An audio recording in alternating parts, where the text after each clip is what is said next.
அல்ஜிப்ராவில் எவால்வேட்டுன்னு சொல்லி ஒரு கொஸ்டின் கொடுத்துருக்காங்க அப்படின்னா அதை சிம்பிளிஃபை பண்ணணும். அதாவது எவால்வேட் பண்ணுறதுனா எக்ஸோட வேல்யூ கண்டுபிடிக்கிறது, இல்லைன்னா அதை ஷார்ட் ஃபார்மாக எழுதுறது. ஓகேவா? இப்போது எக்ஸ் இன்ட்டு எக்ஸ் ப்ளஸ் 12 வந்துட்டு at x equal to 4 evaluate பண்ண சொல்லியிருக்காங்களா? அப்போ என்ன வரும்?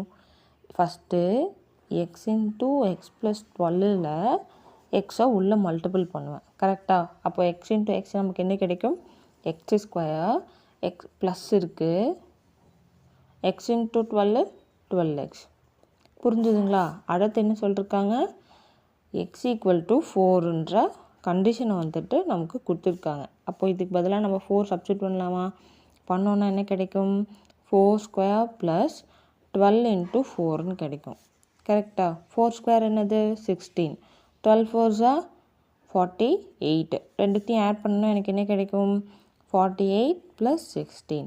அப்போது 4 ரிமைனிங் 1 4 5 6 64. புரிஞ்சுதுங்களா? அப்போது என்னது? எக்ஸ் இன்ட்டு எக்ஸ் ப்ளஸ் 12ஓட வேல்யூ என்னது? 64. ஓகேவா? புரியுதா எப்படி எவாலுவேட் பண்ணணும்னு சொல்லிட்டு?